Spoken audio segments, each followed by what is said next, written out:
이스라엘의 하나님이란 말씀으로 창세기 33장 1절에서 20절 말씀 전하도록 하겠습니다. 이제 브니엘에서 야곱이 하나님과 씨름하여서 이스라엘이라는 새 이름을 얻었습니다. 그렇지만 지금 야곱의 현실은 어떻습니까? 형 에서가 자신을 어떻게 할지 모르는 두려움 앞에 서 있는 것입니다. 여전히 400명의 장정을 거느리고 다가오고 있는 형 에서를 볼 수 있습니다. 밤새도록 하나님과 대면하면서 생명을 보존하는 은혜를 입었으니까 이제 모든 것이 평안할 것이다. 모든 것이 다 해결될 것이다. 라는 믿음과 신뢰보다는 지금 야곱의 마음 속에는 아직도 두려움의 미명 속에 잠겨 있는 모습입니다. 하지만 지금 야곱은 이전의 야곱과는 전혀 다릅니다. 새 이름 이스라엘이라는 이름을 얻은 야곱인 것이죠. 이제 두려움과 걱정 가운데 있었던 자신의 마음을 하나님을 신뢰하고 의뢰하는 믿음으로 영적인 성숙의 모습으로 나아가는 것을 볼 수 있습니다. 첫 번째로 도망을 멈출 때 시작되는 화해를 볼 수 있습니다. 야곱은 더 이상 비겁하게 가족들 뒤에 숨지 않았습니다. 자기는 그들 앞에 나아가 몸을 7번 땅에 굽히며 그의 형 에서에게 가까이 다가가는 믿음의 용기를 낸 것입니다. 하나님 앞에서도 믿음의 용기를 내서 하나님과 씨름하여서 하나님 앞에 은혜를 달라고 구했듯이 야곱은 형 에서에게 자신이 정말 죽을 짓을 했고 자신이 정말 못할 행동을 했지만 그럼에도 불구하고 형 에서에게 이제 담대하게 나아가서 은혜를 구하고 있는 야곱의 모습을 볼 수 있는 것입니다. 마침내 야곱이 피하는 것을 멈출 때 그때 예상치 못하는 하나님의 은혜가 기다리고 있었습니다. 형 에서가 오히려 달려와서 야곱에게 입맞추며 또 그리고 화해를 먼저 제시하고 있는 걸 볼 수 있습니다. 4절에 에서가 달려와서 그를 맞이하여 안고 목을 어금 맞추어 그와 입맞추고 서로 울었다. 그렇게 말하고 있습니다. 화해는 상대방이 먼저 변했기 때문에 생기는 것이 아니라 내가 두려움 가운데 상대방을 공격하고 상대방에게 잘못된 행동을 했을 때에서 돌이켜서 내가 도망을 멈추고 그 진실한 면에 마주하고 그 진실한 면에 내가 나아갈 때 진실한 태도로 상대방에 대할 때 모든 것이 풀어지는 그런 화해 모습을 가져갈 수 있다는 것입니다. 야곱을 향한 에서의 부드러운 마음 역시 하나님께서 이미 준비시켜 두신 것이었고 그리고 자신이 직면한 모습에 직접 대면할 수 있는 믿음의 용기를 낼 때 화해가 이루어진다는 것이죠. 용서를 구하면 화해를 구하고 상대방에게 잘못했던 것들에 대해서 또 화평의 은혜를 구할 때 관계 회복이 이루어진다는 것입니다. 이제 관계 회복과 소명과는 그럼에도 불구하고 반대되는 걸 볼 수 있습니다.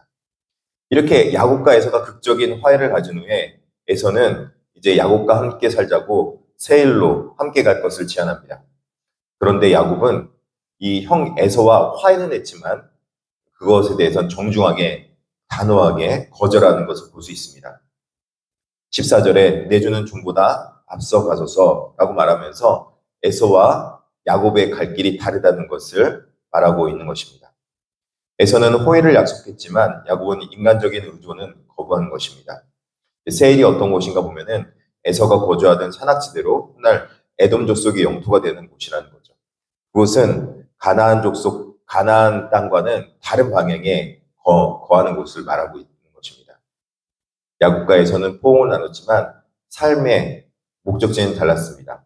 형 에서는 자신이 살아가야 될 곳을 향해 나아갔고 야곱은 하나님과 받은 은혜가 있기 때문에 하나님의 약속의 땅으로 가야겠다라고 생각을 한 것입니다.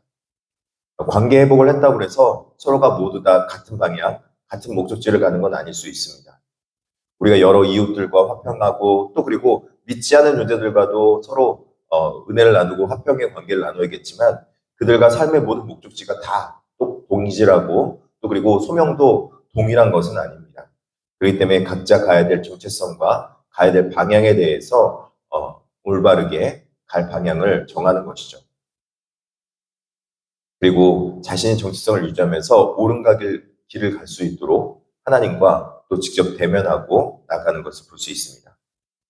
그랬을 때 이제 하나님 앞에 다른 은혜 가운데 지금 마침내 나의 하나님으로 고백하는 야곱을 볼 수 있습니다. 형과 헤어진 후에 야곱은 곧장 조부모의 땅이나 베델로 가지 않았습니다. 먼저 숫곳이라는 곳을 정하고 그곳에서 자기 집을 짓고 그의 가축을 위하여 우릿간을 짓는 것을 볼 수 있습니다. 그리고 이후에 세겜에 이르러 밭을 사고 제단을 쌓기 시작했습니다. 이 숫곳이라는 곳은 우릿간, 휴막이라는 뜻입니다.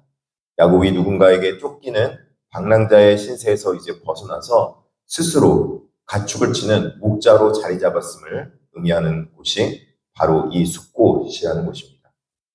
이 숫곳에서 하나님의 약속의 땅으로 들어가기 위한 준비를 하고 있는 것이죠. 마치 가나안의 백성들이 애굽에서 출애굽하고 나서 가나안 땅으로 바로 들어가지 않고 광야 가운데서 머물면서 그들이 하나님의 약속의 은혜를 받고 또 그들이 변화의 삶을 겪듯이 야곱도 이스라엘이라는 하나님의 말씀을 받고 이스라엘의 이름을 얻었지만 지금 바로 약속의 땅으로 향하진 않고 그가 숫곳에 머물면서 그곳에서 목자 생활을 하면서 약간 유랑하며 방황하는 것 같지만 그곳에서 자기 준비와 좀 자기 다듬어짐의 시간을 갖게 되는 것입니다. 이것은 하나님께서 우리에게 말씀하신 놀라운 교리적인 모습을 발견할 수 있게 합니다. 하나님께서 우리를 의롭다 칭하셨지만 우리가 정말 의롭다 칭함받기에 합당한 존재여서 의롭다 하는 것이 아니라 우리가 의로워질 수 있는 존재, 바로 하나님께서 기뻐할 수 있는 존재로 빚어지는 첫 번째 단계가 칭의의 단계이고 그 이후에 우리 삶 속에서 변화받고 또 하나님 앞에 은혜받는 존재로 나아가는 것, 하나님이 기뻐하신 존재로 나아가는 그 과정들이 필요하다는 것입니다. 다듬어지는 단계라는 거죠. 이것을 성화와 성숙이라고 말하는데 야곱은 이 성화와 성숙의 단계를 숫곳이라는 곳에서 이루어가고 있는 것입니다.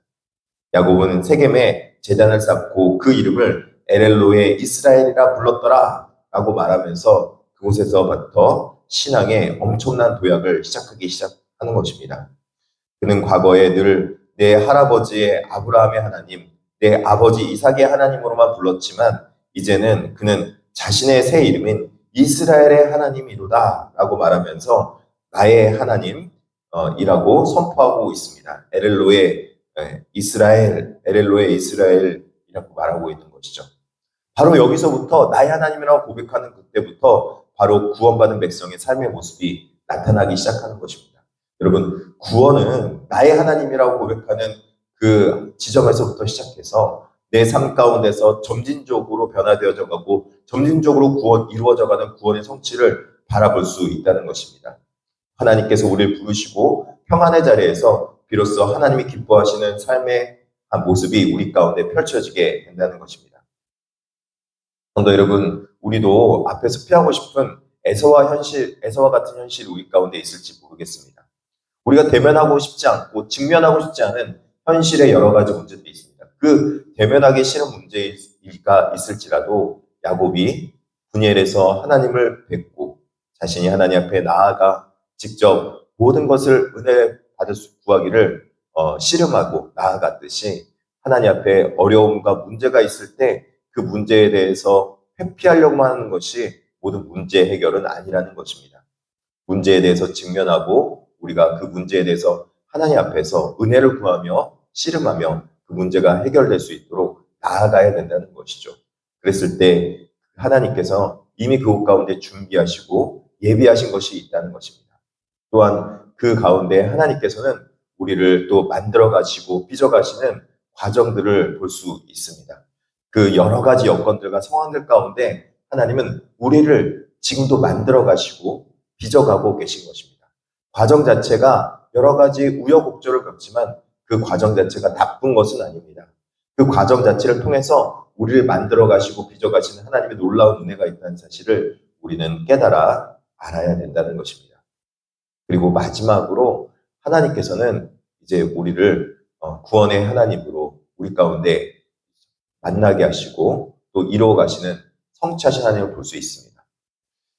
완벽하게 내 하나님으로 고백하고 나서 다 변한 것은 아닙니다.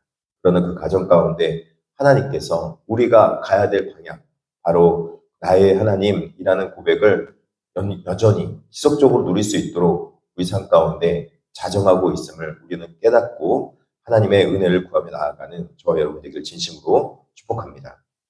사랑하는 성도 여러분, 우리가 삶 가운데 여러 가지 문제를 회피하려고만 하지 말고 그 문제 가운데 직면하며 관계 회복을 이루며 하나님께서 주시는 그 은혜의 화평을 누리는 저와 여러분 되기를 진심으로 축복합니다. 기도하겠습니다. 하나님, 오늘도 여전히 야곱의 여정 가운데 우리의 신앙을 되돌아보게 하심에 감사합니다. 여전히 두렵고 피하고 싶은 현실의 문제 가운데 있는 야곱이 이제는 더 이상 비겁하게 숨지 않고 믿음으로 맞아설 수 있는 용기를 허락받게 하심에 감사합니다. 우리 삶 가운데도 여러 가지 문제들을 우리가 회피하려고 하지 말고 한 걸음 한 걸음 내딛으며 주님 앞에서 그 문제를 은혜롭게 해결할 수 있는 지혜와 명철을 허락하여 주시옵소서. 세상 속에서 화평하게 살아가되 우리의 소명과 신앙의 정체성은 잃어버리지 않도록 주님께서 붙잡아 주시고 사람이나 세상을 의지하기보다는 주님이 이끄시는 약속의 길로 분별하면서 흔들림 없이 걸어가게 하여 주시옵소서. 감사하며 예수님의 이름으로 기도드립니다. 아멘.